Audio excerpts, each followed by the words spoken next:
அல்ஹம்துலில்லாஹி ரப்பில் ஆலமீன் வஸ்ஸலாத்து வஸ்ஸலாமு அலா ரசூலில் அமீன் நபீனா முஹம்மத் வ அலா ஆலிஹி வ ஸஹ்பிஹி அஜ்மஈன். அன்பார்ந்த சகோதரர்களே, அல்லாஹ்வுடைய பேரருளால் அவனுடைய அருள் வளமிக்க ரமலானுடைய மாதத்தில் லொஹர் தொழுகையை தொழுதுவிட்டு அவனுடைய வார்த்தைகளை செவியேற்பதற்காக நாம் எல்லாம் இங்கு அமர்ந்திருக்கிறோம். எல்லாம் அல்ல அல்லாஹு ஜல்ல ஷானு தஆலா நம் அனைவருக்கும் அவனுடைய மார்க்கத்தை புரிந்து அதன்படி நடப்பதற்கு அருள் செய்வானாக. இஸ்லாத்தினுடைய தனித்துவம் என்ற தலைப்பில் தொடர்ந்து பல்வேறு செய்திகளை நாம் எடுத்து சொல்லி வருகிறோம். இஸ்லாத்தினுடைய கடவுள் கொள்கையில் இஸ்லாம் கடவுளுக்கு கூறும் இலக்கணங்களில் முன்னர் ஒன்றை நாம் பார்த்தோம். தனித்துவமான இலக்கணம் அது. மற்றொரு இலக்கணத்தை நாம் தெரிந்து கொள்ள இருக்கிறோம். அதுவும் இறை தூதர்கள் செய்த பிரச்சாரத்திலிருந்து அந்த தனித்துவம் வாய்ந்த இலக்கணத்தை நாம் எடுக்க வேண்டியிருக்கிறது. அல்லாஹ் தன்னுடைய திருமறை குர்ஆனில் பல்வேறு நபிமார்களுடைய பிரச்சாரத்தை எடுத்து சொல்லியிருக்கிறான்.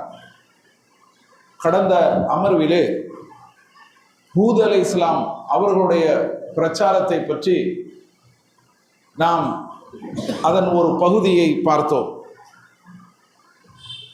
பல தெய்வ வழிபாடு உடைய தம்முடைய சமுதாயத்தை ஏக இறைவனான அல்லாஹ் ஒருவனை மட்டுமே வணங்கி வழிபட வேண்டும் என்று அவர்கள் தம்முடைய சமுதாயத்தை அழைத்தார்கள். அப்போது அவர்களுக்கும் அந்த சமூகத்தினருக்கும் இடையே வாத பிரதவாதங்கள் எல்லாம் நடந்தன.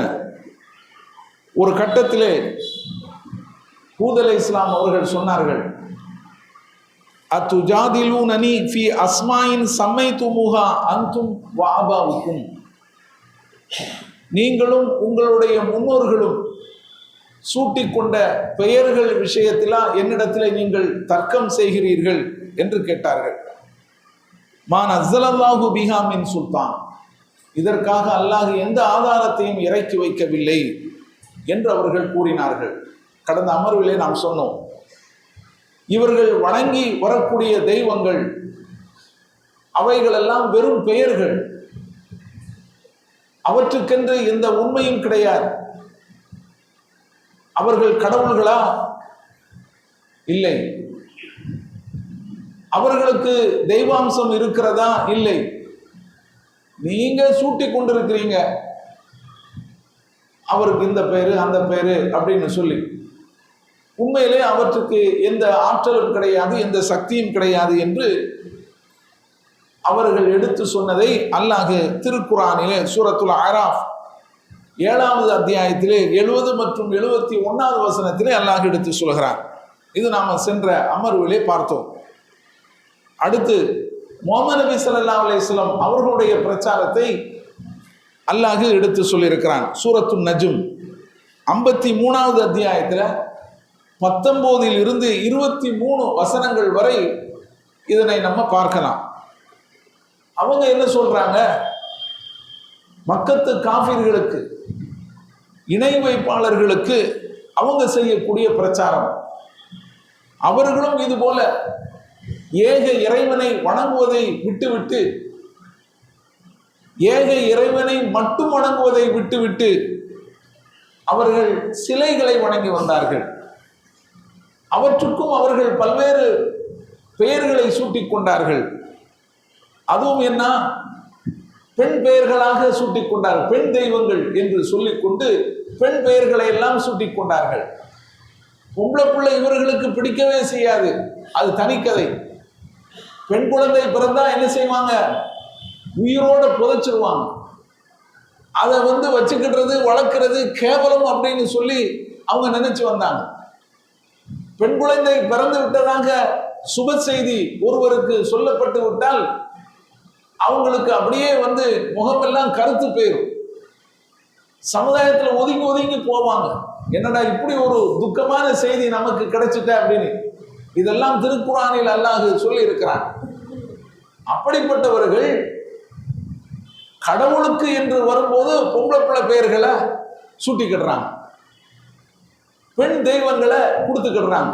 இவங்களுக்கு மட்டும் எங்களுக்கு பெண் பிள்ளையெல்லாம் வேண்டாம், எங்களுக்கு ஆண் குழந்தைகள் போதும் என்று அவர்கள் சொல்லி வந்தார்கள். இதை அல்லாஹ் சொல்லி காட்டுகிறான் சூரத்து நஜ்ம். நான் ஏற்கனவே சொன்ன இந்த அத்தியாயத்திலே அஃபரைத்துமுல் லாத் வல் உஸ்ஸா வ மனாத்த சாலிசத்தல் உஹ்ரா, நீங்கள் என்றைக்காவது லாத்து உஸ்ஸா மூன்றாவது தேவதையான மனாத்து இவைகளை பற்றி சிந்தித்தது உண்டா? அல்லாஹ் கேட்கிறான்.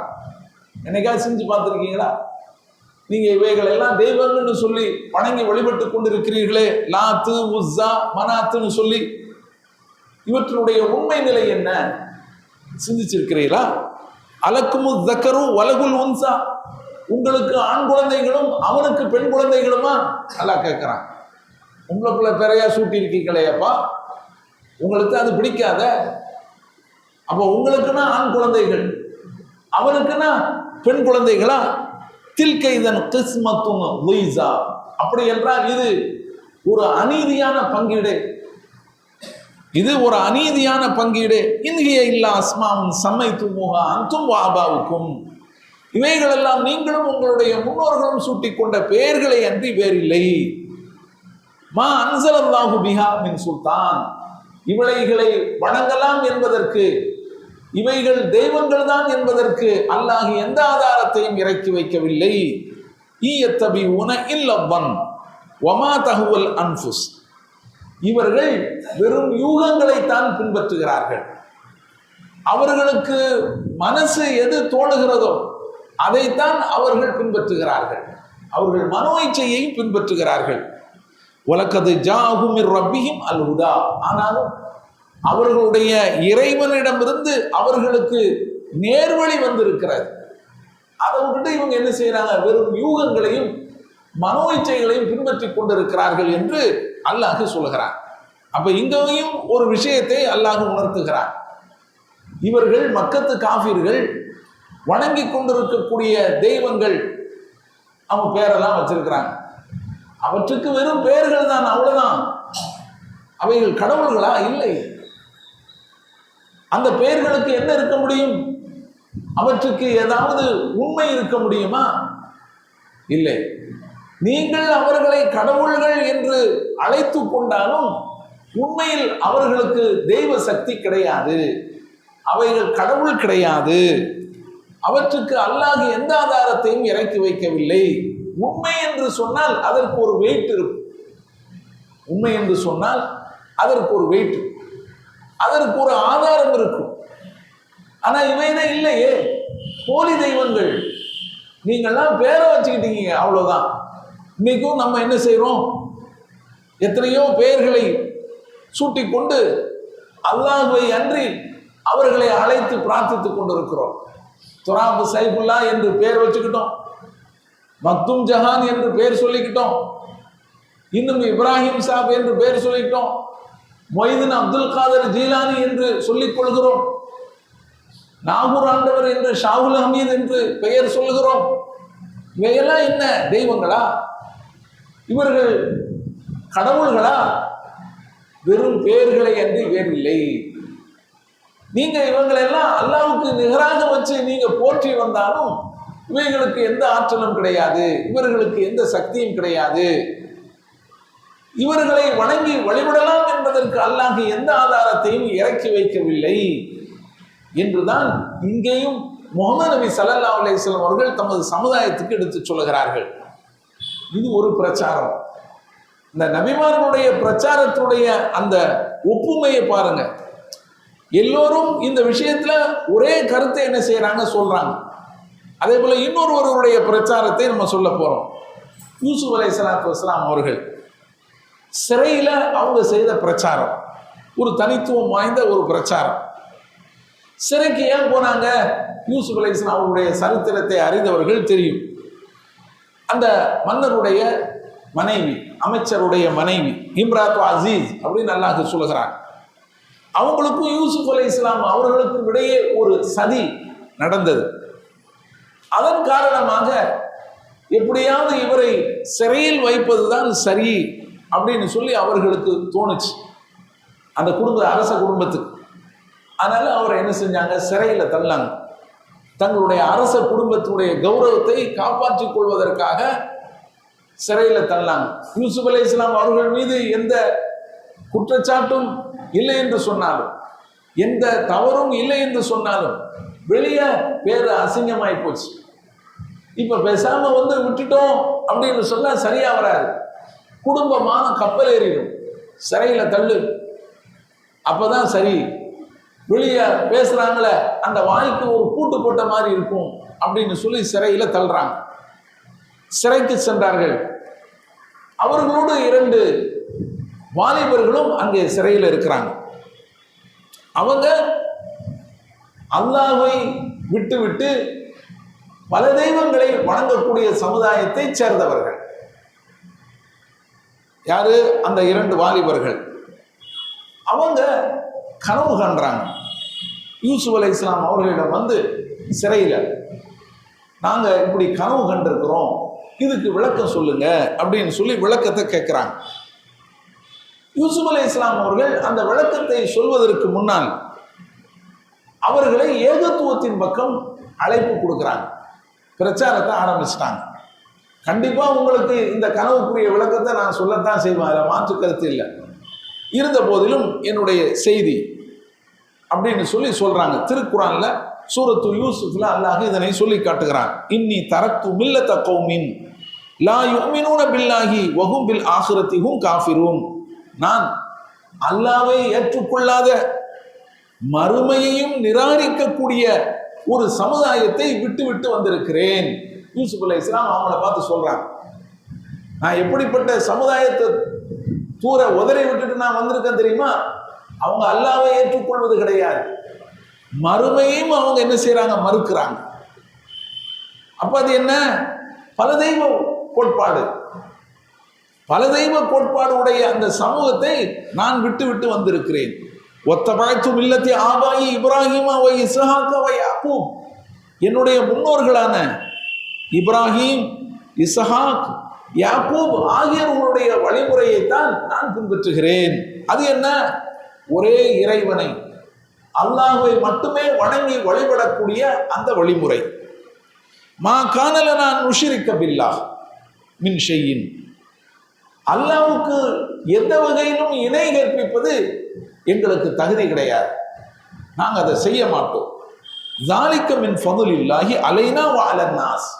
இது அல்லாஹ் எங்களுக்கும் பொதுவாக எல்லா மக்களுக்கும் அருளிய ஒரு பெரிய அருளாகும். ஷிர்க் வைக்காமல் இருக்கிறது மிகப்பெரிய ஒரு அருள். அல்லாஹ்வுக்கு இணை கற்பிக்காமல் இருப்பது அது பெரிய விஷயம். எங்களுக்கு அல்லாஹ் அதை தந்திருக்கிறான், எல்லா மக்களுக்கும் அதை கொடுத்திருக்கிறான். வலாக்கின் அக்ஸரன் நாஸி லா யஷ்குரூன். ஆனால் பெரும்பாலோர் நன்றி செலுத்துவது இல்லை என்று சொல்றாங்க. தொடர்கிற யா சாஹிபை சிஜின், என்னுடைய சிறை தோழர்களே, அர்பாபுன் முத்தஃபர்ரிகூன கைரும் அமில்லாஹுல் வாஹிதுல் கஹார். பல தெய்வங்கள் இருப்பது சிறந்தனவா, அல்லது அடக்கி ஆளக்கூடிய, யாவற்றையும் அடக்கி ஆளக்கூடிய ஏகனான அல்லாஹ் சிறந்தவனா? சொல்லுங்க கேட்கிறாங்க. என்னுடைய சிறை தோழர்களே சொல்லுங்கள், பல தெய்வங்கள் இருப்பது சிறந்ததா, அல்லது யாவற்றையும் அடக்கி ஆளக்கூடிய ஏகனான அல்லாஹ் சிறந்தவனா? மா தஅபுதூன மின் தூனிஹி இல்லா அஸ்மாஉன் சமைத்துமூஹா அன்தும் வாபாவுக்கும். நீங்கள் அல்லாஹ்வை விட்டு அவன் ஒருவனை மட்டுமே வணங்குவதை விடுத்து நீங்கள் எவற்றை வணங்கிக் கொண்டிருக்கிறீர்களோ அவையெல்லாம் நீங்களும் உங்களுடைய முன்னோர்களும் சூட்டிக் கொண்ட பெயர்களை அன்றி வேறில்லை. நீ சொல்றாங்க. யூசுப் அலைஹிஸ்ஸலாம் அவர்கள் சொல்றாங்க, மான் ஸல்லல்லாஹு பிஹா மின் சுல்தான், அல்லாஹ் இதற்கு எந்த ஆதாரத்தையும் இறக்கி வைக்கவில்லை. அவர்கள் யாரு? நீங்களா என்ன செஞ்சுக்கிட்டீங்க? ஒரு பேர் வச்சுக்கிட்டீங்க, அவ்வளவுதான். அவைகள் கடவுளா? தெய்வாம்சம் அவர்களுக்கு உண்டா? இறைத்தன்மைகள் அவர்களுக்கு உண்டா? கடவுளுக்குரிய அம்சங்கள் எதுவும் அவர்களுக்கு இருக்கிறதா? இந்த அகில உலகத்தை அவர்கள் படைத்திருக்கிறார்களா? பரிமாறிக்கிறார்களா? என்னத்தை அவர்கள் இந்த உலகத்தில் படைச்சிருக்கிறாங்க காட்ட முடியுமா? இந்த உலகத்தினுடைய கருவூலங்கள் அவர்களுக்கு இருக்கின்றனவா? இப்படி ஆயிரம் ஆயிரம் கேள்விகளை இதற்கு விளக்கமாக நீங்க கேட்டுக்கலாம். அவங்க சொல்லக்கூடிய கருத்து அதுதானே. நீங்கள்லாம் உங்களும் உங்களுடைய முன்னோர்களும் சூட்டி கொண்ட பெயர்களை அன்றி வேறில்லை. இவற்றை வணங்க வேண்டும், பூஜிக்க வேண்டும் என்பதற்காக அல்லாஹ் எந்த ஆதாரத்தையும் இறக்கி வைக்கவில்லை. இனில் ஹுக்கும் இல்லா இல்லா. அவங்க சொல்றாங்க அதிகாரம் அல்லாஹ்வுக்கே சொந்தமானது. அமர அல்லாஹ் தஅபுது இல்லா ஐயா, அவனை மட்டுமே நீங்கள் வணங்கி வழிபட வேண்டும் என்று அவன் கட்டளையிட்டிருக்கிறான். ذَلِكَ الدِّينُ الْقَيِّمُ, இதுதான் செம்மையான மார்க்கம். வலாக்கின்ன அக்ஸர النَّاسِ லா يَعْلَمُونَ, என்றாலும் பெரும்பாலோர் இதனை உணர்வதில்லை அப்படின்னு சொல்லி யூசுப் அலைஹிஸ்ஸலாம் அவர்கள் என்ன செய்யறாங்க? சிறை தோழர்களுக்கு அந்த பிரச்சாரத்தை முன்வைக்கிறாங்க. இந்த பிரச்சாரத்தை எல்லாம் முடித்து விட்டு அவங்க என்ன செய்யறாங்க? அவங்களுக்குள்ள அந்த கனவுக்குரிய விளக்கத்தை சொல்றாங்க. இதையெல்லாம் அல்லாஹ் சூரத்து யூசுப் 12வது அத்தியாயத்தில் 37 40 வசனங்கள் வரை அல்லாஹ் சொல்லி காட்டியிருக்கிறார். அப்போ இந்த 3 நபிமார்களுடைய பிரச்சாரத்தை நாம் முன்வைத்திருக்கிறோம். ஒருவர் ஹூத் அலைஹிஸ்ஸலாம். ஹூத் அலைஹிஸ்ஸலாம் அவருடைய சமுதாயத்துக்கு பேர் என்ன? ஆது கிளையார்கள், ஆது கவுமுகள், ஆது கூட்டத்தார்கள். அவர்களுடைய பிரச்சாரத்தை முன்வைத்திருக்கிறோம். நபிகள் நாயகம் ஸல்லல்லாஹு அலைஹி வஸல்லம் அவர்களுடைய பிரச்சாரம், மக்கத்து காஃபிர்களுக்கு அவர்கள் செய்த பிரச்சாரம், அதையும் நாம் எடுத்து சொல்லியிருக்கிறோம். யூசுப் அலைஹிஸ்ஸலாத்து வஸ்ஸலாம் அவர்கள் சிறையில் இருந்து கொண்டு சிறையில் உள்ள அவங்களுடைய 2 தோழர்களுக்கு, சிறை தோழர்களுக்கு செய்த பிரச்சாரம். இந்த 3 பிரச்சாரத்திலையுமே ஒரு ஒற்றுமை இருக்கிறது. என்ன ஒற்றுமை? மக்கள் அல்லாஹ் ஒருவனை வணங்கி வழிபடுவதை விட்டுவிட்டு, அல்லாஹ் ஒருவனை மட்டும் வணங்கி வழிபடுவதை விட்டுவிட்டு பல்வேறு தெய்வங்களை, பல்வேறு மனிதர்களை கடவுளுக்கு சமமாக வைத்துக் கொண்டு தெய்வங்களாக பாவித்து வந்திருக்கிறார்கள். அவைகளுக்கு அவர்களுக்கு எந்த சக்தியும் கிடையாது, எந்த ஆற்றலும் கிடையாது. அந்த பல தெய்வங்களுக்கு எந்த அதிகாரமும் கிடையாது, எந்த ஆற்றலும் கிடையாது. அவைகளெல்லாம் இவங்களாக சூட்டி கொண்ட பெயர்கள் தான், வெறும் பெயர்கள் தான் மிச்சமா இருக்கு. அதுக்கு பின்னாலே ஏதாவது உண்மை இருக்கிறதா? அவற்றுக்கு பின்னால் ஏதாவது சக்தி இருக்கிறதா? பவர் இருக்கிறதா? ஏதேனும் அதிகாரம் இருக்கிறதா? ஒண்ணுமே கிடையாது என்பதைத்தான் இந்த நிகழ்வுகள், இந்த பிரச்சாரங்கள் நமக்கு உரத்து சொல்கின்றன. இதில் இருந்து நாம் எடுக்கக்கூடிய இஸ்லாத்தினுடைய தனித்துவம் வாய்ந்த ஒரு கடவுள் கொள்கை என்ன? அதுதான் அல்லாஹ் ஒருவன் தான் கடவுள் என்று சொன்னால் அவன் ஒருவனாகத்தான் இருக்க முடியும். ஒரே ஒருவன் தான் கடவுள் என்பது இஸ்லாத்தினுடைய தனித்துவமான ஒரு கடவுள் கொள்கை, கடவுளுக்கு சொல்லக்கூடிய ஒரு தனித்துவமான இலக்கணம். இதனுடைய விளக்கத்தை இன்ஷா அல்லாஹ் நாளை அந்த அமர்வில் நம்ம பார்ப்போம். வாஹிர் தவானா அல்ஹம்துலில்லாஹி ரப்பில் ஆலமீன். அஸ்ஸலாமு அலைக்கும் வரஹ்மத்துல்லாஹி வபரகாத்துஹு. சுப்ஹானல்லாஹ்.